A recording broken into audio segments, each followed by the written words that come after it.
Dewa Obat Terkuat. Bab 115. Tetap hidup. Lebih penting dari apapun. Zhuang Fan mengertakkan gigi dan berkata.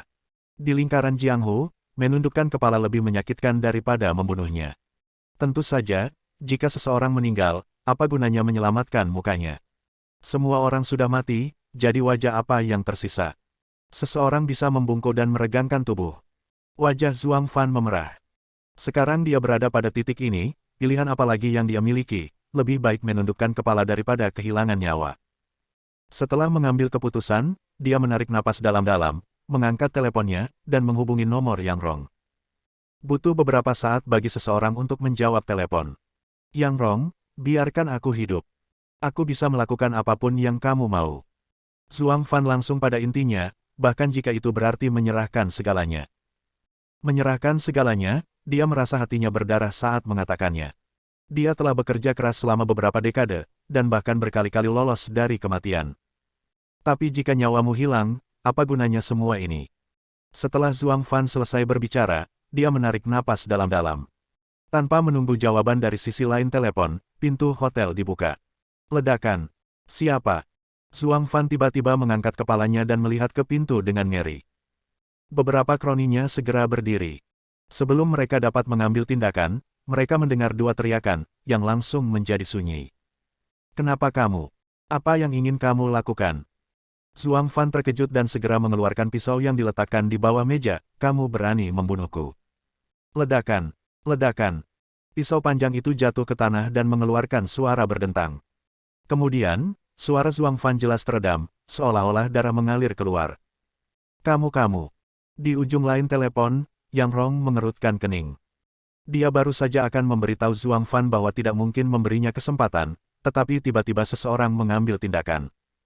Tidak ada pergerakan di sisi lain. Jelas sekali, Zhuang Fan dan beberapa orang lainnya sudah mati. Tuan Yang, halo.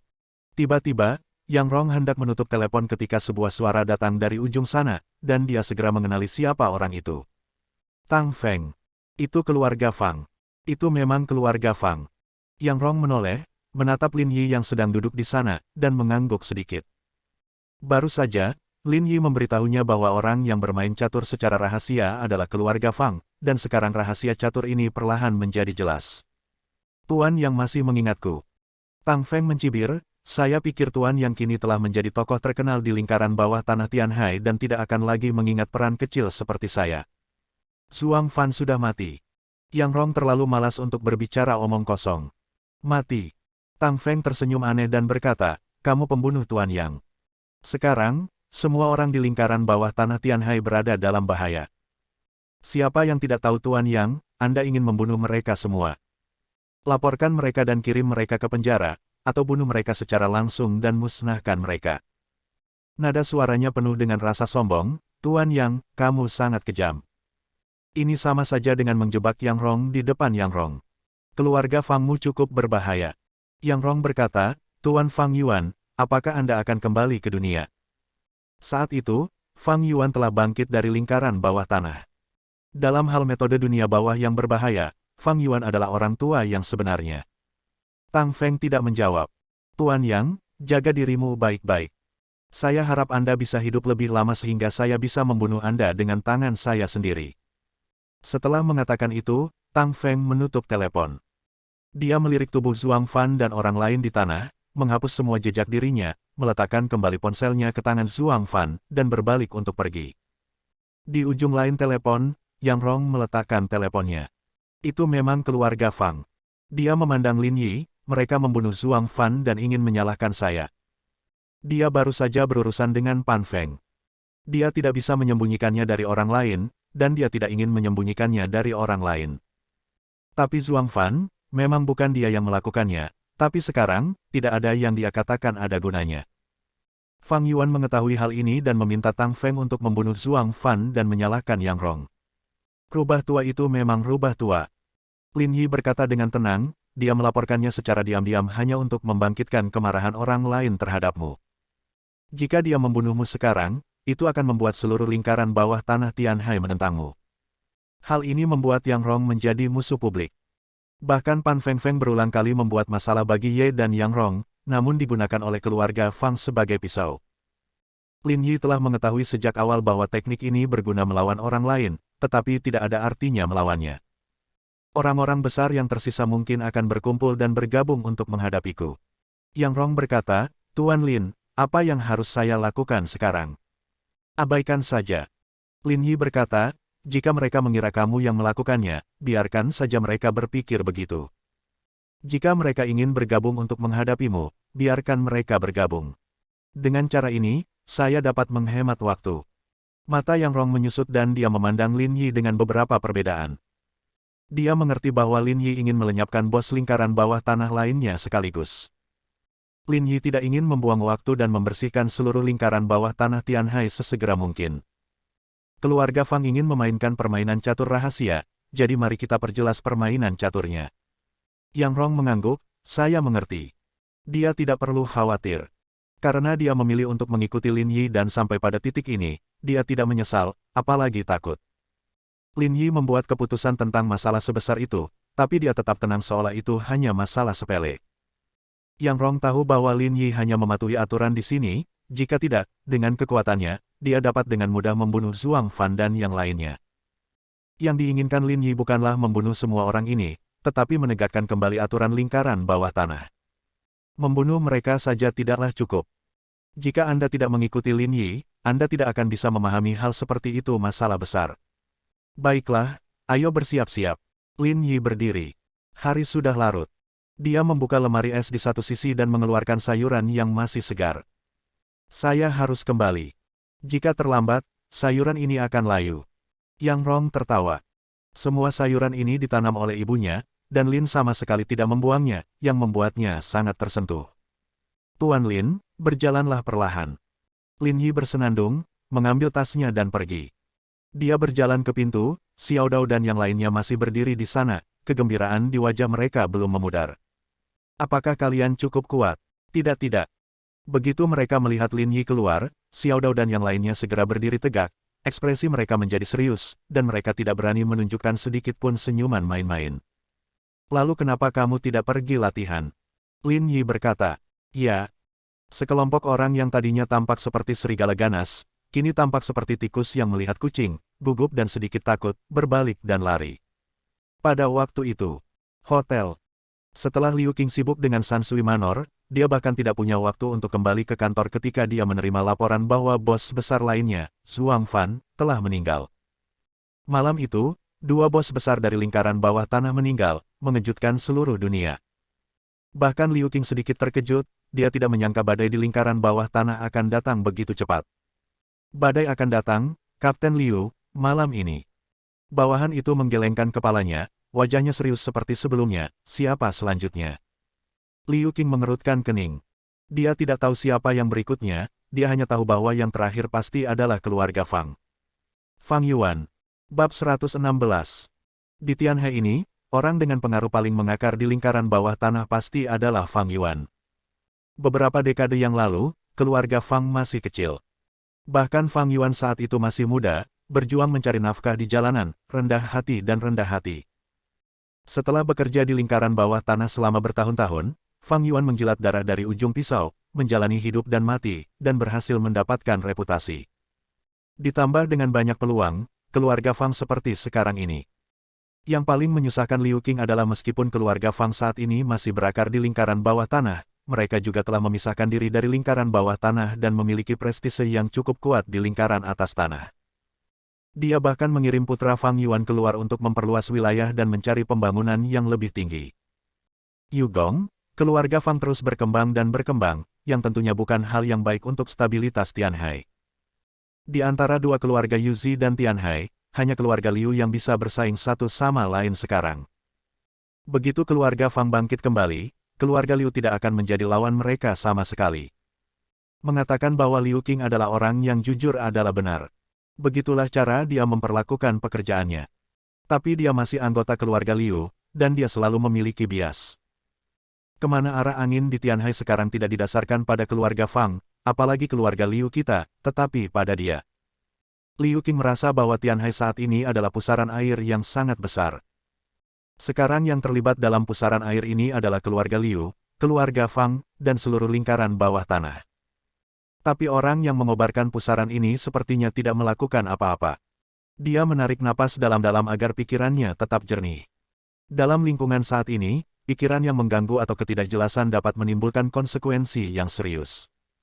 Baik dia maupun keluarga Liu tidak dapat menanggung akibatnya. Ketegangan, tekanan, dan kecemasan mengikuti kita sepanjang waktu. Kehidupan yang penuh tekanan seperti ini membuat orang merasa tercekik.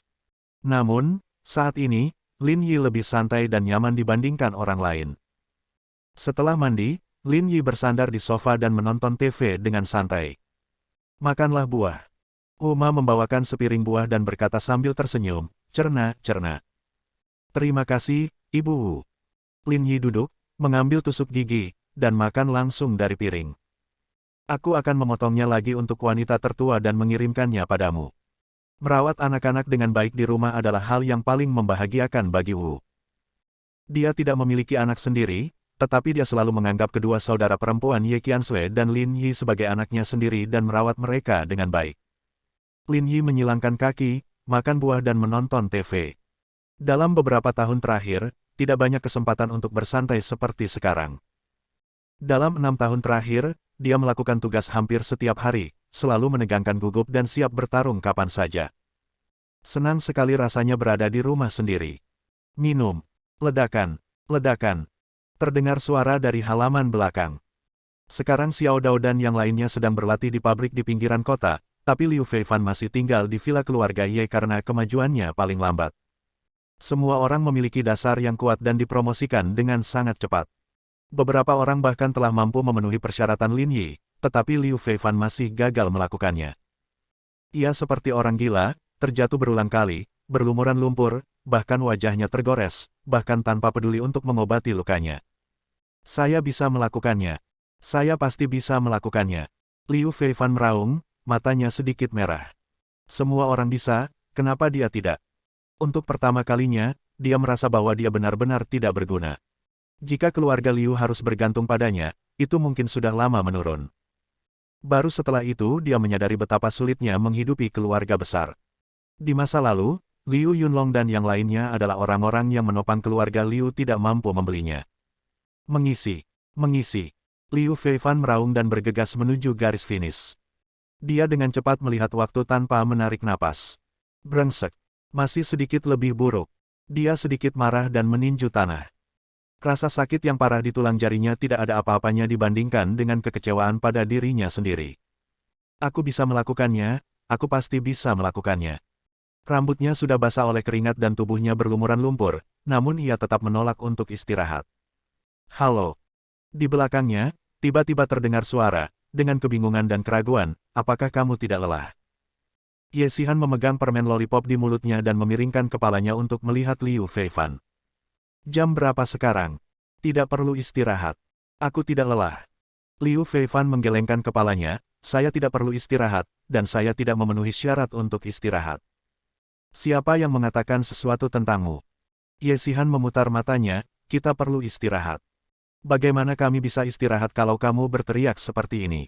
Dia sedikit tidak berdaya. Kamarnya menghadap ke halaman belakang, jadi tidak ada orang lain yang bisa mendengarnya, tapi sulit baginya untuk tidak mendengarnya. Dia memakai penutup telinga karena dia khawatir dia tidak akan bisa mendengar jam alarm di pagi hari benar-benar diperingatkan oleh sekolah jika dia terlambat. Mendengar ini, Liu Feifan merasa sedikit malu dan menggaruk kepalanya. Maaf saya lupa. Dia menarik napas dalam-dalam, melihat ke tempat latihan, dan ingin terus berlatih.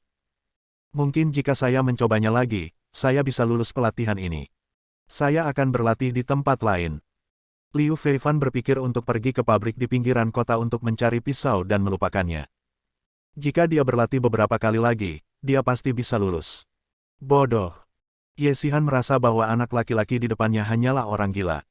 Dia jelas merupakan putra tertua dari keluarga Liu, dan dia tidak khawatir tentang makanan dan minuman. Tidak boleh dibiarkan begitu saja. Dia harus datang ke sini dan berguling-guling di lumpur setiap hari. Saya penasaran. Dia memandang Liu Feifan dan berkata, mengapa kamu begitu sering mendengarkan bajingan Lin Yi itu? Diam-diam, memanggil nama Lin Yi tanpa memanggilnya bajingan membuat nyonya kedua dari keluarga Ye merasa tidak nyaman. Apakah itu layak? Bernilai. Liu Feifan berkata tanpa ragu-ragu, ini sangat berharga. Tahukah kamu apa artinya mendapatkan bimbingan saudara Lin? Dia bertanya balik pada Ye Xihan, yang membuat Ye Xihan tertegun beberapa saat. Apakah Lin Yi sekuat itu? Meskipun dia tahu bahwa Lin Yi berbeda dari masa lalu dan memang sedikit kuat sekarang, dia tidak dapat meyakinkan tuan muda seperti Liu Feifan untuk begitu yakin. Kamu tidak akan mengerti. Liu Feifan menggelengkan kepalanya dan tidak memberikan jawaban. Dia sepertinya bertanya dan menjawab sendiri. Dia berbalik dan pergi sambil bergumam, kamu tidak akan mengerti. Ini gila. Ye Xihan memutar matanya, hei. Dia memanggil Liu Feifan. Kamu bisa berlatih di sini. Dia mengeluarkan sebotol air mineral dari tasnya dan menaruhnya di tangan Liu Feifan, pelankan suaramu. Setelah mengatakan itu, dia berbalik dan kembali ke rumah. Liu Feifan melihat air mineral di tangannya, lalu menatap Ye Xihan, dan tersenyum, terima kasih. Ye Xihan mendengarnya, tidak mengatakan apa-apa, melambaikan tangannya, dan berjalan ke kamar dengan tenang. Sekilas, dia melihat Lin Yi duduk di sana, memegang piring dan makan buah dengan santai. Liu Feifan berguling-guling di lumpur, tapi bajingan ini merasa nyaman dan tahu bagaimana menikmati hidup. Ye Xihan berjalan mendekat, mengambil piring, mencubit buahnya dan memasukkannya ke dalam mulutnya. Sambil sengaja mengunyah dengan keras, dia mengangkat alisnya dan menatap Lin Yi dengan provokatif. Tuan Lin, apakah ini waktunya melaporkan kemajuan pekerjaan kepada wanita ini? Bersambung.